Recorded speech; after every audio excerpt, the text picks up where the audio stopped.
விஜய்க்கு மட்டும் எதுக்காக இவ்வளவு சிக்கல் குடுக்குறாங்க? தமிழக வெற்றிக் கழக நிர்வாகிகள் செம அப்செட்ல இருக்காங்க. பிரச்சாரத்திற்கு மறுப்பு தெரிவித்திருக்காங்க அப்படிங்கிற செய்தி கிடைச்சிருக்கு. இத பத்தி டீட்டெயிலா தான் பேச போகிறோம்.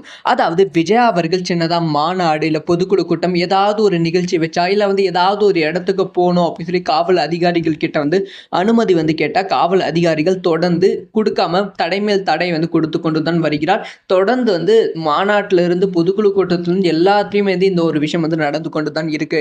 இப்ப பிரச்சாரத்துக்கும் அந்த ஒரு விஷயம் நடந்திருக்கு.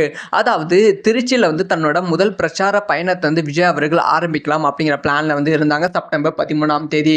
ஸோ பிரச்சாரம் ஸ்ரீரங்கத்தில் பிரம்மாண்டமான பரப்புரை விஜய் அவர்கள் பேசுற மாதிரி இருந்தாங்க. ஸ்ரீரங்கம் அதை தொடர்ந்து திருச்சியை தொடர்ந்து அடுத்த 2 மாவட்டங்களை ஒரே நாளில் கவர் பண்ற மாதிரி தான் பிளான்ல இருந்தாங்க. இப்ப காவல் அதிகாரிகள் அதுக்கு அனுமதி கொடுக்க காலதாமதம் ஆகிறது அப்படின்னு சொல்லப்படுகிறது.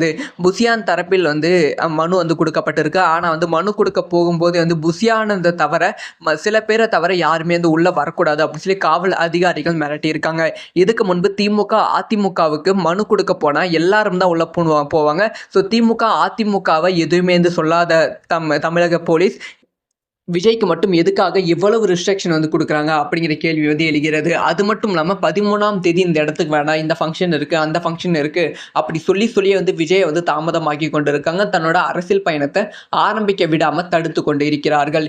இது விஜய்க்கு செம கடுப்பாகி இருக்கு. விஜய் அவர்கள் இதை எப்படி டீல் பண்ணுவாங்க, இதெல்லாம் தாண்டி விஜய் அவர்கள் எப்படி பிரச்சாரம் பண்ண போகிறாங்க அப்படிங்கிற விஷயத்த நம்ம வெயிட் பண்ணி தான் பார்க்கணும். ஸோ யாரெல்லாம் தமிழக வெற்றி கழகத்தோட தலைவர் விஜய் அவர்களோட பிரம்மாண்டமான பிரச்சாரத்தை கேட்க வெயிட் பண்றீங்க அப்படிங்கிற விஷயத்த கமெண்ட்ல லீவ் பண்ணுங்க.